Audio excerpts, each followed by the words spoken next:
महर्षि अष्टावक्र की गीता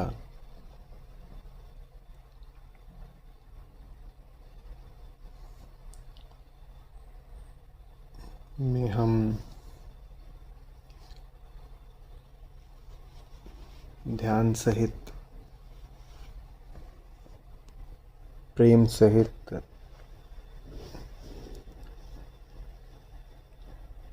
सम्मान सहित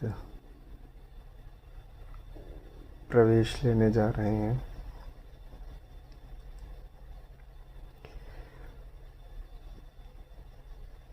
मुमुक्षु साधकों के लिए है अष्टावक्र की बात।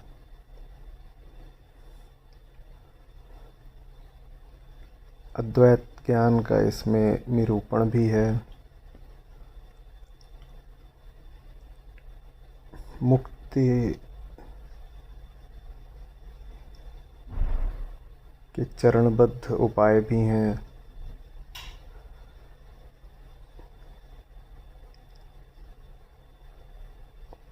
और ब्रह्मज्ञानी की बात भी है।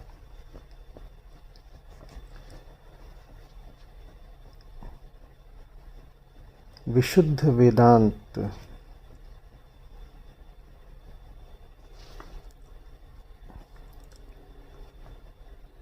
की एक सशक्त अभिव्यक्ति है ये, और शुद्धतम प्रतिनिधि।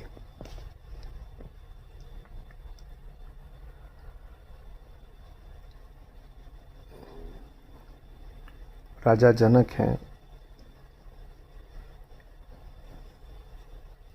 बुद्धिमान हैं, विवेकी हैं, बड़ा राज्य है, सब प्रकार से समृद्ध और प्रसन्न है, परंतु फिर भी एक अपूर्णता सताती है। तो जंगल जाते हैं।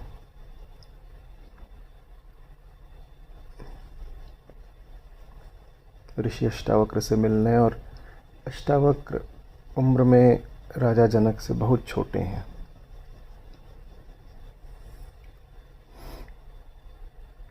कैसे जाना जनक ने अष्टावक्र को, उसकी अलग कहानी है।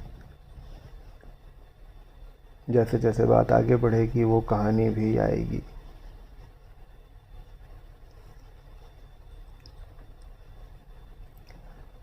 अष्टावक्र के विषय में ऐतिहासिक रूप से या प्रामाणिक रूप से बहुत कुछ ज्ञात नहीं है, परंतु जो कुछ कथाएं उनके विषय में मिलती हैं उनकी चर्चा हम आगे बढ़ने पर बीच बीच में धीरे धीरे करते रहेंगे। तो ज्ञान पाने के लिए, मुक्ति पाने के लिए जनक जाते हैं युवा अष्टावक्र के पास। अपने रथ पर सवार होकर रथ से उतरते हैं, प्रणाम करते हैं और पूछते हैं, पहला श्लोक, हे प्रभु, ज्ञान प्राप्ति का उपाय क्या, और मेरी मुक्ति कैसे हो, वैराग्य की प्राप्ति कैसे होती है। तद ब्रूहि मम प्रभो, यह मुझे बताएं प्रभु। ज्ञान कैसे हो, मुक्ति कैसे हो, वैराग्य कैसे हो। कितने ऊंचे स्तर से ही शुरुआत होती है। श्रीमद् भगवद गीता से थोड़ी भिन्न है अष्टावक्र गीता इस मामले में। अर्जुन की शुरुआत जनक से नीचे के एक बिंदु से है। अर्जुन किंग कर्तव्य विमूढ़ हैं। अर्जुन मुक्ति नहीं चाह रहे, अर्जुन तो मोहबद्ध हैं। श्रीमद् भगवद गीता का पहला अध्याय विषाद योग है। कृष्ण उसमें कुछ कहते ही नहीं और कितने ही श्लोकों तक मात्र अर्जुन की व्यथा कथा है। पहले अध्याय के 47 श्लोकों में अर्जुन के पास वास्तव में कोई तात्विक जिज्ञासा है ही नहीं, अभी उत्पन्न नहीं हो पाई है। वो बस अपने विषाद का वर्णन कर रहे हैं। वो देख रहे हैं कि सामने परिचित हैं, रक्त संबंधी हैं, आचार्य हैं, पितामह हैं, भाई हैं। मोह बहुत है, चेतना भ्रमित है, भय भी है कदाचित, और बस अपनी स्थिति का वर्णन भर कर रहे हैं कृष्ण से। और इतना ही नहीं, लगभग निश्चय कर चुके हैं कि युद्ध नहीं करूंगा। आखिरी श्लोक में तो गांडीव को त्याग कर रथ पर बैठ जाते हैं, घोषणा करते हुए कि ना, नहीं लड़ूंगा। इस स्थिति की तुलना में राजा जनक की स्थिति अष्टावक्र गीता के आरंभ में कहीं अधिक शांति, स्पष्टता और विवेक की है। कोई आंतरिक कोलाहल नहीं दिखाई पड़ रहा,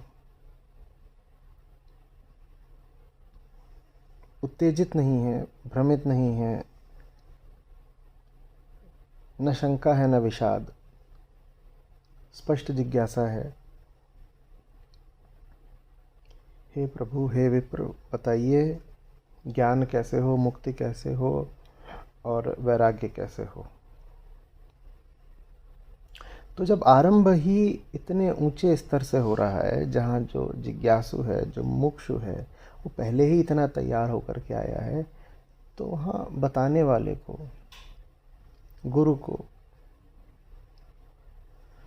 ज़रा सरलता हो जाती है।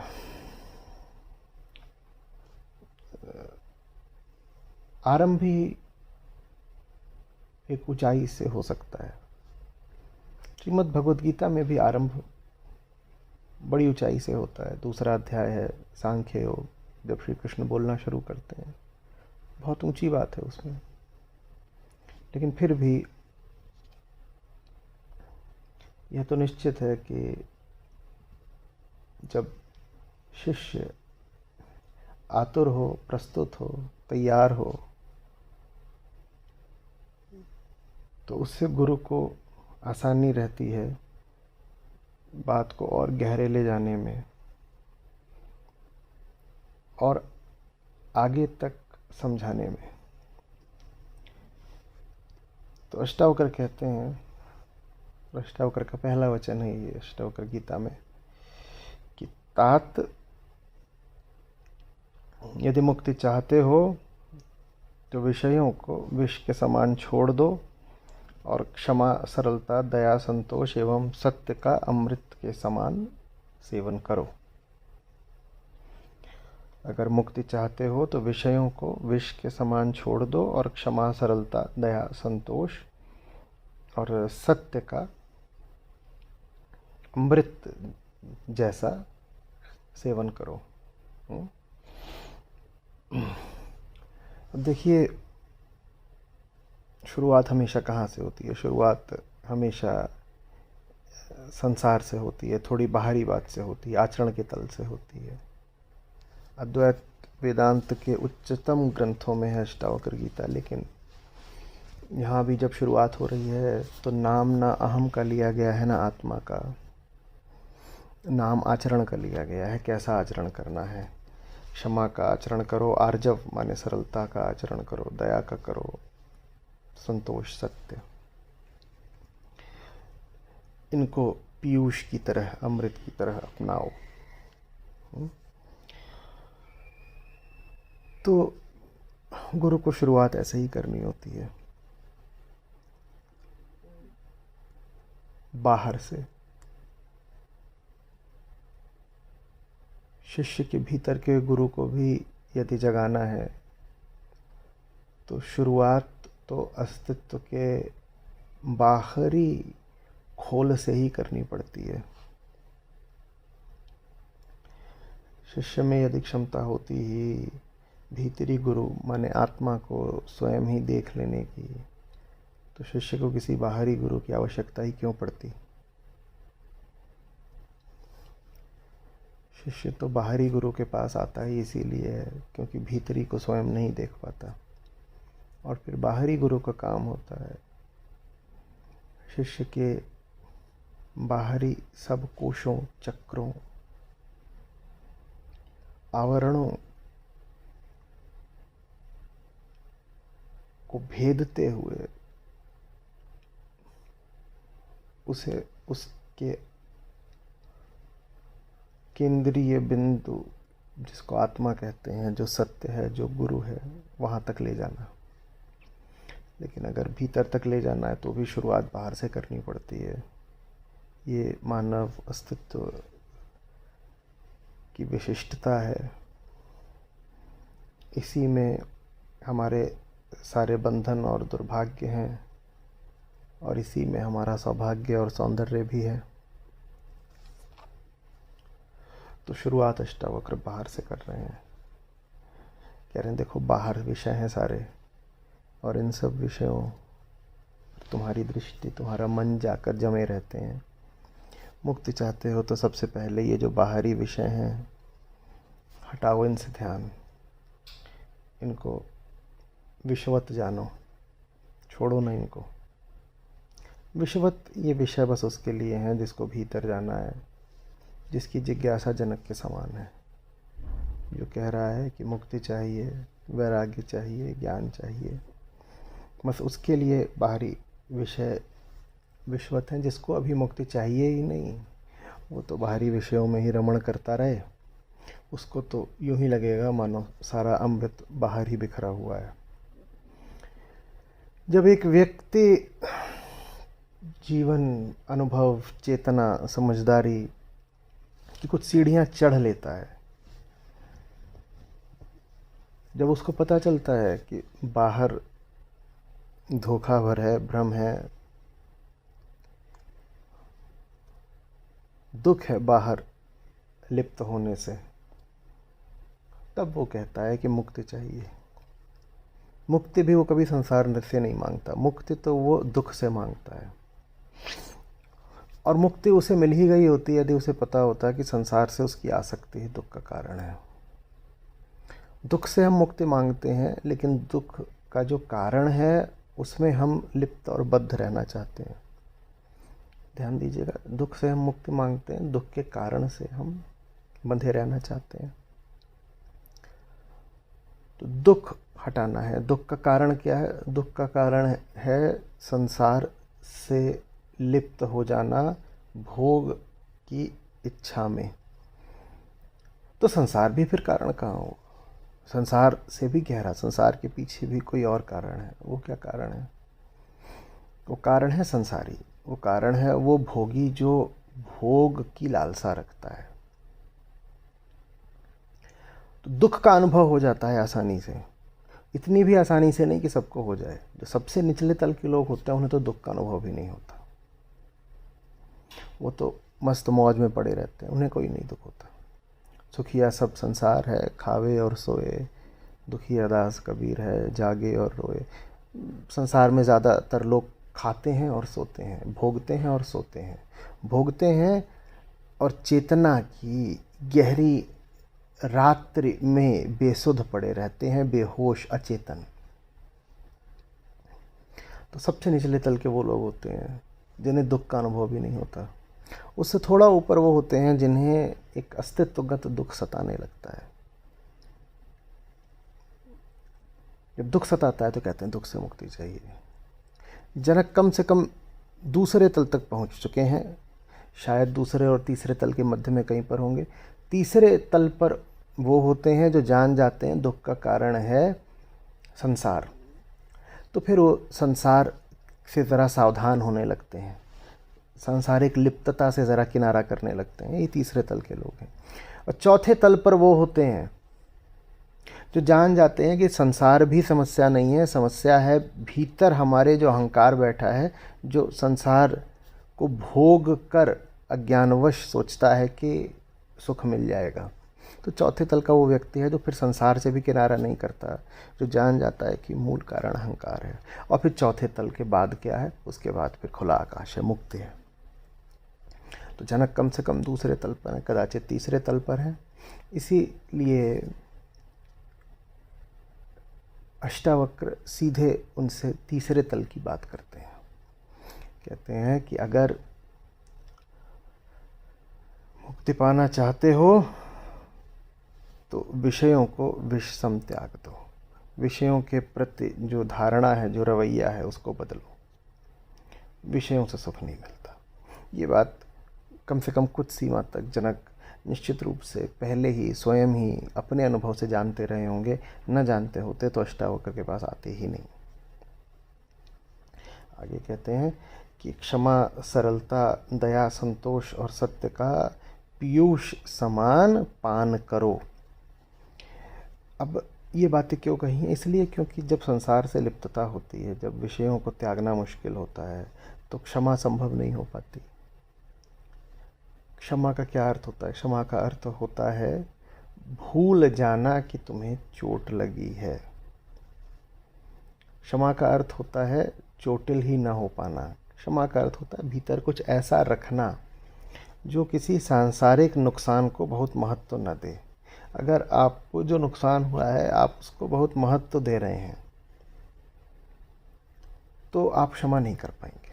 आप फिर क्षमा का प्रपंच कर सकते हैं, क्षमा जैसा नाटक कर सकते हैं, पर आप क्षमा नहीं कर सकते। क्षमा वास्तव में तो तभी संभव है जब जो चोट लगी है वो चोट ही गुम हो जाए। जब दर्द ही ना हो तो फिर दर्द के लिए किसी को हानि पहुंचाने की बात कहाँ बची। किसी ने आके आपका कुछ अहित कर दिया, आपका अहित हुआ ही नहीं तो आप बदला क्यों लेना चाहेंगे? आप भीतर द्वेष क्यों रखेंगे? जब द्वेष ही नहीं रखा तो फिर क्षमा की क्या बात? तो क्षमा संभव तभी है जब आपका अहित ही न हो। और अहित सिर्फ तब नहीं होगा जब संसार से इतनी आसक्ति हो ही ना कि कोई सांसारिक नुकसान आपको बहुत बड़ा लगने लगे। जिसके लिए संसार बहुत बड़ी चीज़ है, ध्यान दीजिएगा, वो व्यक्ति कभी भी क्षमा करने का पात्र बन नहीं पाएगा। क्षमा कर पाने के लिए एक आध्यात्मिक मन चाहिए। क्षमा कोई नैतिक गुण नहीं होता। जितनी भी ऊंची बातें हो सकती हैं अस्तित्व में, जीवन के जो उच्चतम लक्षण हो सकते हैं वो सब आध्यात्मिक ही होते हैं। हाँ, नैतिकता उनका एक अनुसरण सा कर लेती है, पर वो कागज़ के फूल होते हैं, उनमें कभी वो बात नहीं आ पाती। आप आचरण और नैतिकता के तल पर किसी बच्चे को समझा दें कि क्षमा अच्छी बात है, माफ़ कर दिया करो, टू फॉरगिव इज़ डिवाइन, ये सब बातें आप उसको सिखा सकते हैं कि इनको आचरण में उतार लो, और वो उतार लेगा तो निश्चित ही उसे कुछ लाभ भी होगा, पर वो कागज़ के फूल जैसा ही लाभ होगा, थोड़ा बहुत लाभ, सतही लाभ। वास्तविक क्षमा तो तभी संभव है जब कोई आए आपसे, मान लीजिए माफ़ी भी मांगने, मुझे माफ़ करिएगा भाई, मैंने आपका बड़ा नुकसान कर दिया। और आपका नुकसान हुआ कहाँ? हाँ, चोट लगी थी, कुछ समय दर्द भी हुआ था, पर वो दर्द कुछ समय के लिए था और ऊपर ऊपर था। चोट बहुत अंदर तक पहुंची नहीं, भीतरी हमारा कुछ अहित हुआ नहीं। हम तो भूल भी गए कि तुमसे हमारा इस तरह का कभी कोई व्यवहार हुआ भी था। क्षमा कैसी? तो क्षमा का बड़ा संबंध है विषयों के प्रति गत अनुराग हो जाने से, जो अभी वीतरागी नहीं हुआ, जो अभी अभिराम नहीं हो गया, वो क्षमा नहीं कर पाएगा। तो इसलिए अष्टावक्र कहते हैं क्षमा। उस बात का संबंध उनकी पहली बात से, जहाँ वो कह रहे हैं कि विषयों को विष समान ही छोड़ दो। फिर सरलता। सरलता का अर्थ क्या होता है? सरलता का अर्थ होता है जो चीज़ चाहिए उसकी ओर सीधे बढ़ना, सीधे जानना कि तुम कौन हो, तुम्हें क्या चाहिए, और जो चाहिए उसकी ओर सीधे बढ़ना। टेढ़ा मेढ़ा ना हो जाने को सरलता कहते हैं, जटिल ना हो जाने को सरलता कहते हैं। और जटिलता का क्या अर्थ है? परिभाषा ही यही है जटिलता की, कि जो चाहिए वो हो सीधे सामने, समक्ष, और आप उसकी ओर बढ़ें एकदम गोलमोल जलेबी नुमा तरीके से, उसको कहते हैं जटिलता। उलझ जाने को कहते हैं जटिलता। जैसे ऊन का एक गोला हो, गोला है छोटा सा, पर जब वो उलझ जाए तो देखा है ना कैसा हो जाता है, उसे कहते हैं जटिलता। चीज़ सीधी है, सरल है, लेकिन उसमें उलझाव पैदा हो गया, इसको कहते हैं जटिलता। तो सरलता का मतलब होता है ऐसा चित्त जिसको जो चाहिए उसको सीधे मांगता है, बिना माध्यम के। माध्यम जितना बढ़ता जाएगा, जान लीजिए कि जटिलता उतनी बढ़ती जाएगी। आप मेरे सामने बैठे हैं, पर मैं आपसे सीधे बात ना करूं, उसकी जगह मैं बीच में 3 प्रकार के माध्यम खड़े करूं, बिचौलिए लेकर के आ जाऊं, ये जटिलता है।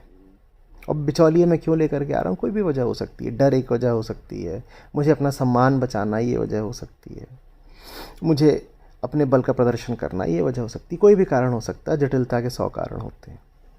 सरलता का कोई कारण नहीं होता, सरलता का कारण बस स्पष्टता होता है। आपसे बात करनी, सीधे आपसे बात कर ले। तो जटिल क्यों होता है संसारी आदमी, विषयासक्त आदमी जटिल क्यों होता है? सांसारिक मनुष्य जटिल इसलिए है क्योंकि चाहिए तो उसे शांति, पर वो शांति को सीधे नहीं ले रहा, वो संसार के माध्यम से पाना चाहता है। हमने सरलता की क्या परिभाषा कही थी? हमने कहा था सरलता का अर्थ जो चाहिए उसको सीधे मांगना, बिना किसी माध्यम के, बिना किसी माध्यम के।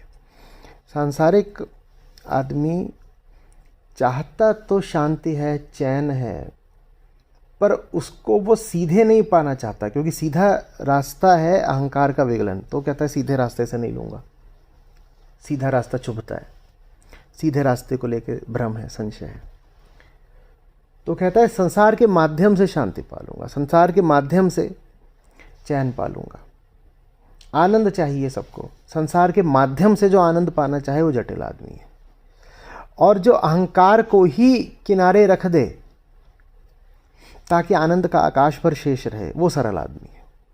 तो सरलता का भी सीधा संबंध है संसार के प्रति आसक्ति के कम होने से। जो संसार का जितना कम अनर्गल उपयोग करेगा वो उतना सरल आदमी हो गया, और जो संसार का जितना नाहक उपयोग करेगा, जो संसार को जितना ज़्यादा साधन की तरह, माध्यम की तरह उपयुक्त करेगा, वो उतना जटिल आदमी हुआ। तो कहते हैं सरलता। आर्जव अष्टावक्र का शब्द है। फिर दया। दया भी संभव नहीं है अगर विषयों से बड़ी लिप्सा है तो। कैसे कर पाओगे?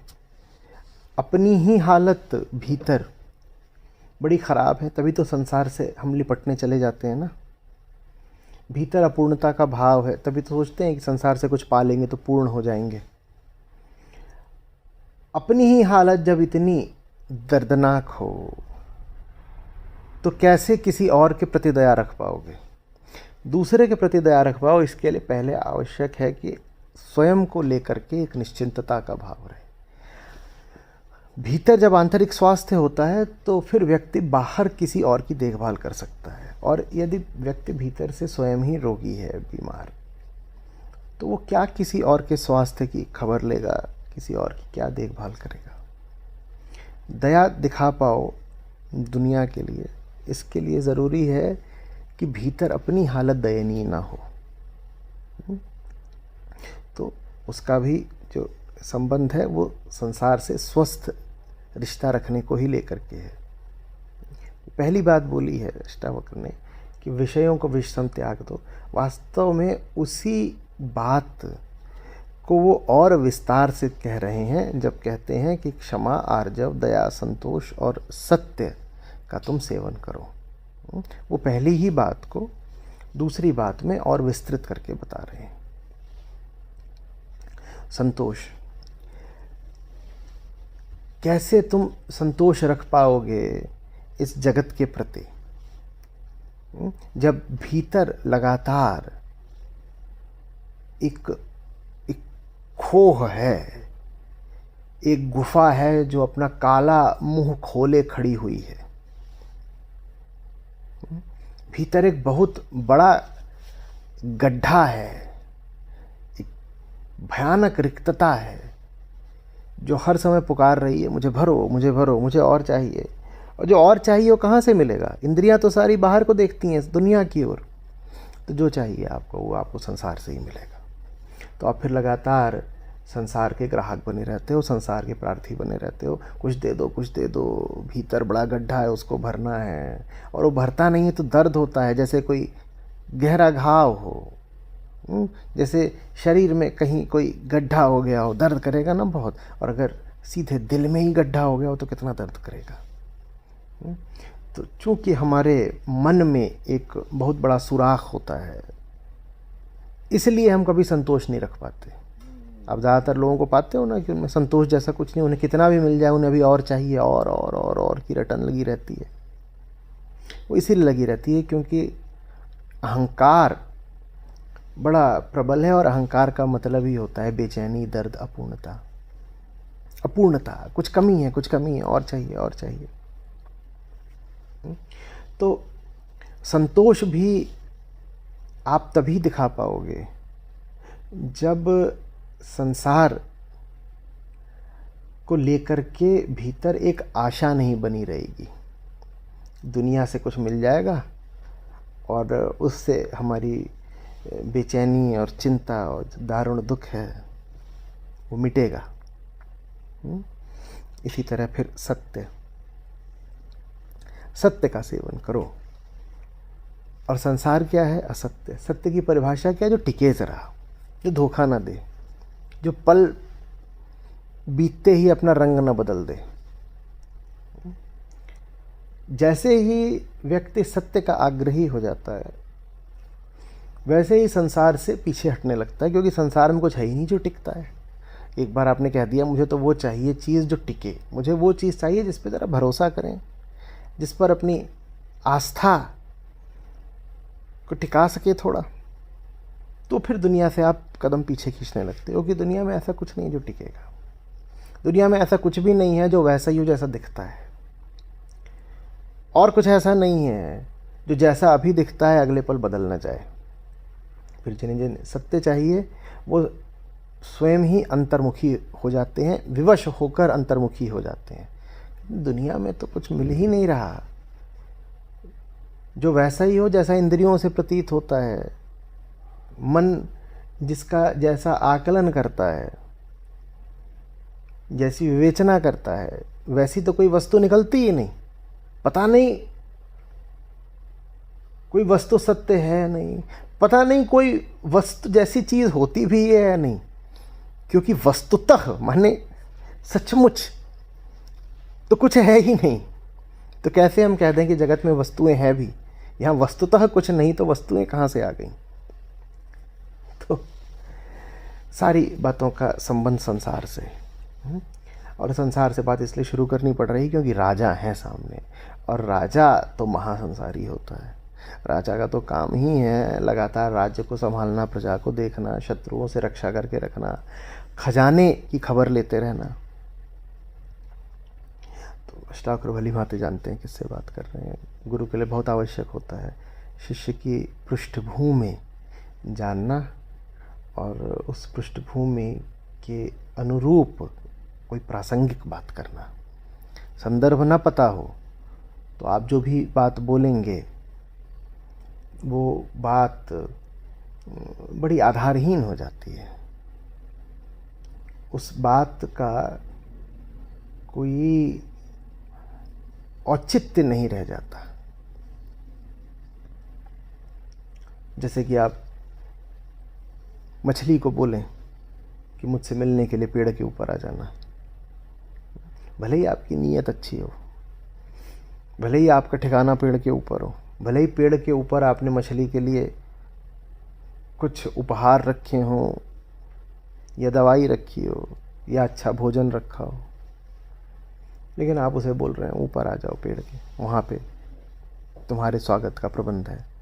तो फिर आप जानते ही नहीं कि आप किससे बात कर रहे हैं। शिष्य कौन है पता होना चाहिए, गुरु को पता होना चाहिए किससे बात कर रहे हैं। तो अष्टावक्र को पता है कि एक संसारी राजा से बात हो रही है।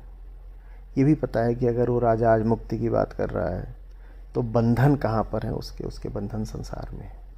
इसलिए जो पहली ही बात कहते हैं अष्टावक्र, वो एकदम सारगर्भित है और संदर्भ सहित एकदम प्रासंगिक बात कही है। आगे की बात अब कल करते हैं।